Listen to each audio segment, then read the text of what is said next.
go to a location where I know has been previously breached. All of this is completely wide open out here. Hello. Like my boys' trail cameras and stuff like that, we've caught people coming across. Oh snap. All the time. So it's like, and that's pretty common. Where individuals come across in this particular area. And I'm going to show you how there will be zero response from any law enforcement, whether it be police, border patrol, any state troopers that might be out here. I'm going to show you how there's not going to be any, and so that is extremely concerning. We are out here in northeast Pittsburgh, New Hampshire, guys. So this is the United States. Over here is now Canada. All of this is completely wide open out here. It is definitely something to be concerned with. I'm actually right at the line. That's the United States. It runs straight through here. The gentleman just said they do have trail cams, him and his son, and they do see people coming across. And I was told about this particular location that it is a very active scene out here. But there you can clearly see the road right there. So that is a spot where people get dropped off on the other side. And then you can see how the grass is just all bent down. Like this is pretty much a corridor. And, be sure to keep it locked, The American Border Story on X, Instagram, and Facebook. We're going to be bringing you guys lots and lots of updates. This is what wide open borders looks like, guys. There's a U.S. border right here. And now we're in Canada.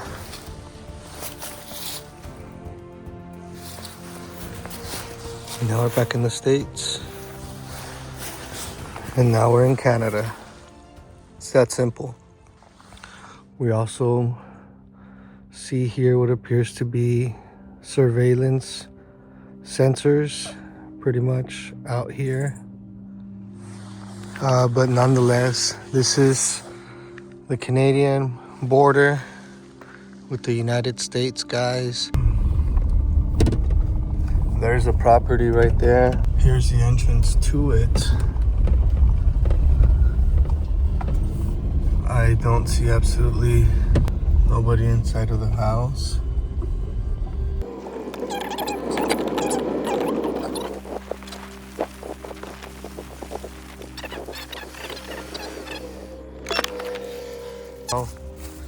People cross through here from Canada into the United States, ladies and gentlemen. Look at this right here. Look at this pathway right here into Canada. This is what open borders looks like, guys.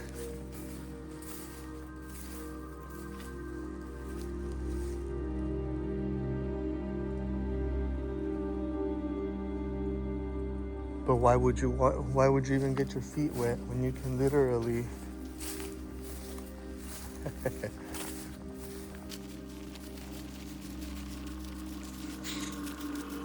you can literally just run up right through here and be done.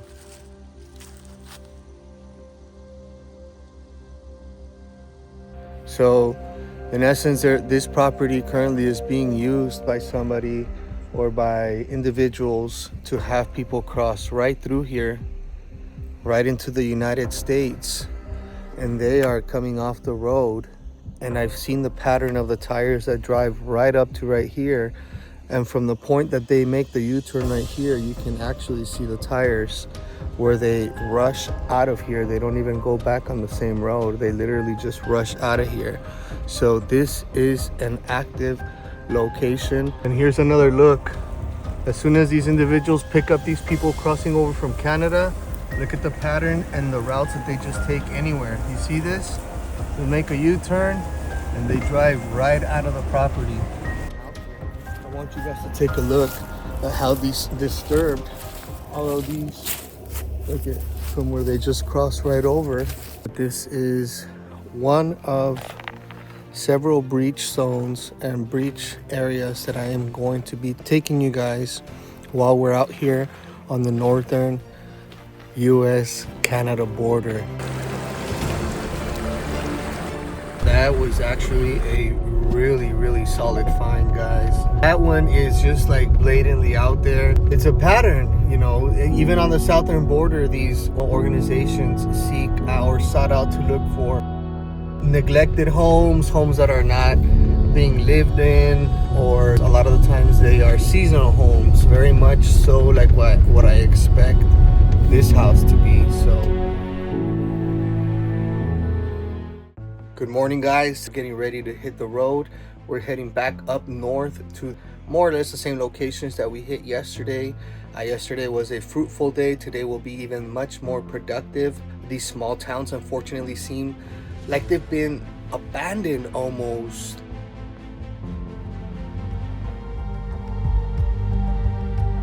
Actually, to my right is Canada.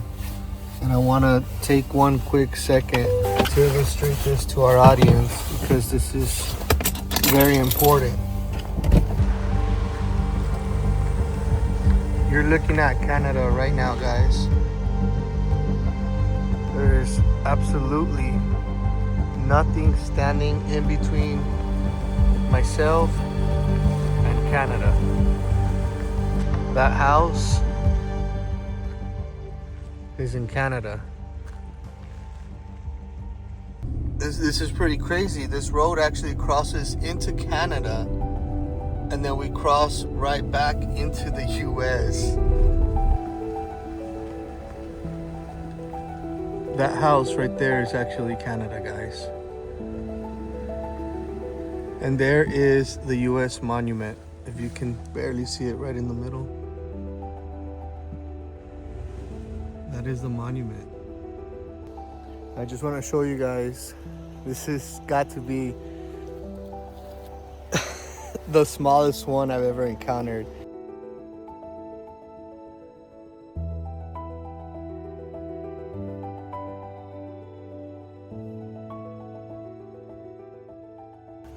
And let me tell you one thing. Based on my experience of covering the southern border for almost 10 years, there are properties currently out here that resemble a lot of the characteristics of a stash house or a safe house for illegal aliens to arrive to, such as no license plate on vehicles, paper plates that are really worn down, almost non-legible, tons of trash outside of the house, multiple vehicles, a really trashy house with nice vehicles on the outside that just don't coincide, that don't go together. So all of that I am observing, I am documenting, and there is definitely activity up here where law enforcement, federal agencies need to get involved and take a deeper look. And so I'm also coming up here, guys, and really pushing the boundaries because I want to see what kind of response time, what kind of response we get from the authorities that are currently out here. I am trying to showcase how the lack of manpower and the lack of technology out here makes this a complete national security concern. Absolutely, what's what we're witnessing out here, guys. We would have to be very naive to think that this is not happening. We finally saw or got the response that I was hoping that we would get. It would have been nice to also have gotten the same response in the last location. Maybe he was headed over there, didn't have enough time. But in that amount of time, people could have come into the country and gotten away, jumped into a vehicle, would have never been seen. See, he's over here making sure he's getting my license plates.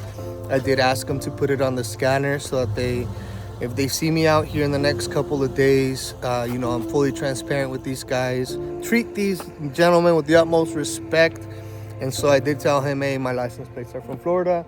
I know he just got them, put them on the scanner, put it out to let the people in the command center, hey, we got the American Border Story out here. Excellent interaction. You always got to treat these agents with respect, and they show respect right back to us. So glad I was able to interact with him. And so now they know that we're out here. But I just wanted to show you guys this immediate area. This is a known breach spot location that is often used by the criminal organization to bring people and product into the United States. We are running out of daylight, so I am going to move on to the next location to see what kind of clues and what we're finding out there. So come with me. We're here at a small park right down less than 2 miles from the actual border. We're able to identify, that's one of the vehicles right there, and I have the other camera rolling in the truck, so we're getting a very, very clear indication of the individuals that are out here pretty much running this area. They've already tried to swing by here multiple times as I'm just sitting here in the vehicle. But since we're from out of town, we literally stand out like a sore thumb. And not only that, we also have Florida plates. Most of these counties in these areas, they seem to be pretty much almost like abandoned. We're actually just arriving to Jackson Lodge Road. Pretty much takes us right up to the Canadian border. I just want you guys, we're actually right here. This is Canada. So look at this beautiful river. They call it a pond. It's a beautiful barrier, natural barrier. It's called Wallace Pond, and it serves as a natural barrier between the United States and Canada. It would be amazing if our river, the Rio Grande, was actually this wide on the southern border. Check it out. You saw right there, right in front of that house, it appears to be like people are coming right in from Canada straight onto these people's property on Brult and Jackson Lodge Road, right at the corner. Major breach point. The problem about this is that anybody can jump into these houses and get in a van, and Border Patrol would never find out about it. We have now arrived to Hall Stream Road, which is one of the busiest breach point areas for illegal crossers to come from Canada into the United States. Just so you guys get a better idea of where we're heading into, we're about to cross into New Hampshire.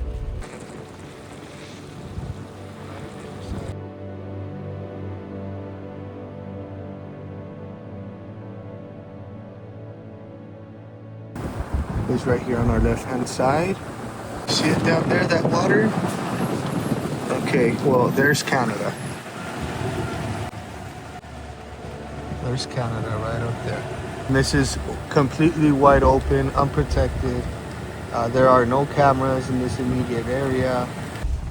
This is Canada right there, guys. And look at those trails right there. Walking right across, guys. Look at these plants. You can see the trail right here. It goes up and sideways. So there is people coming in from Canada in this immediate area.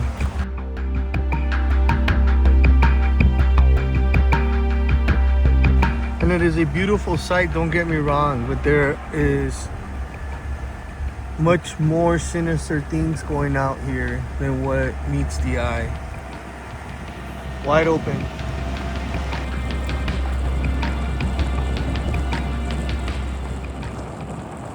And just to be clear with y'all, everything that you're seeing right here behind this house, behind these bushes, behind these trees, it is wide open spaces straight into Canada, ladies and gentlemen. People can walk and waltz right into these properties that you guys are seeing.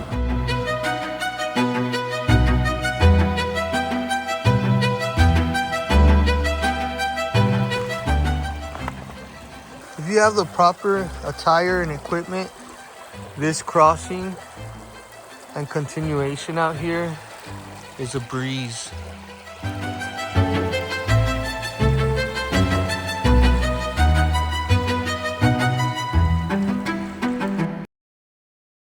Been out here walking around for about 30 minutes and no border patrol, no law enforcement, nobody to see what we're up to, who we are.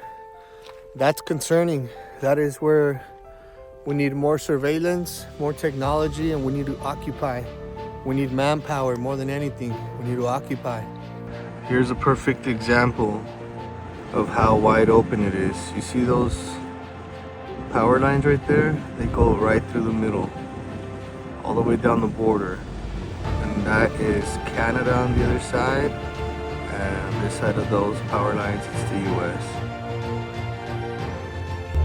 Right, we are here on Stream Hall Road. Property owners further down cut a deal with the state to be able to put barriers on a public road because individuals were going onto their property. As you can see, this one is very dense. Hey guys, we find ourselves out here in Northeast Pittsburgh, New Hampshire.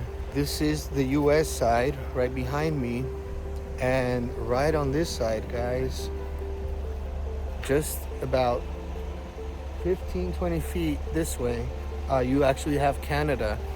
This is the path of least resistance, meaning just like the southern border, these individuals will move with the water. Oftentimes the water creates a pathway. Perfect example of how the grass is completely disturbed and interrupted. The patterns of nature are not how they should be out here right now. Take a look right across how stepped on and interrupted all of those natural patterns are over there, especially right there. You see all of the trees, shrubs that have been pretty much stepped all over. So I've not seen a person out here crossing yet. I have seen a lot of suspicious activity with vehicles, random vehicles taking lots of interest in us to the point where they even follow us around town or for a few miles. The truck was coming this way, and as soon as he saw me, he got spooked and made a U-turn and started driving away. Man, today was a really good find. Coming out here by myself, having never really worked the northern US border, for us to have been able to pinpoint what appeared to be stash houses. We've been able to identify multiple breach points where people are in fact coming across, and the house that we located in Pittsburgh, New Hampshire is a phenomenal find. There is massive evidence. The open northern border of the United States is a huge national security threat to our nation, 100%. And we need to be vocal, especially right now with President Trump.